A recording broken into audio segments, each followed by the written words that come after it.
Now, I did not exist in the 1950s, but there was a television sitcom called My Little Margie with an actress named Gail Storm. It was NBC's answer to I Love Lucy. They were trying to imitate it. I Oh, used to watch reruns of that when I was a kid in my local hometown, and I got to meet Gail Storm when she was like in her 80s and just gush all over her. I was such a fan of yours when I was a kid, you know. They wow. called her the poor man's Lucy. Oh, well, there you go. A There little you bit go.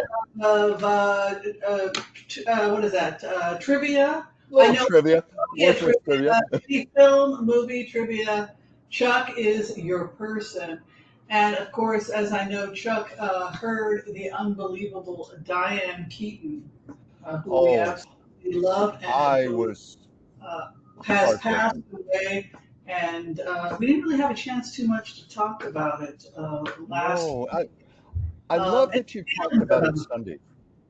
You know, she died this Saturday, and you mentioned it on your show on Sunday. You know, I always admired Diane Keaton quite a bit, but I didn't realize what a hardcore fan I was until when she died, and I started looking at her list of movies, and I saw how many of those films I had absolutely loved, and I loved because of her. You know, like Baby Boom, First Wives Club, Something's Got to Give, Annie Hall, Godfather. You can just go on and on with her resume.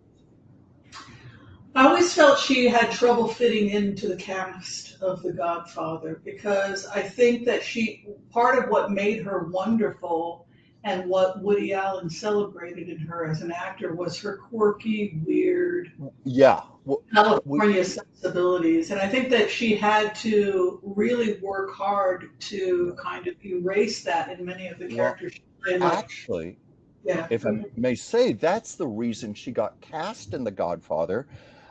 Francis Ford Coppola felt that the character was very bland, and there he wanted, when he auditioned Diane Keaton, you know, this was when she was relatively unknown, and he saw her quirkiness, her eccentricity, and he thought that would make the character itself much more interesting on screen.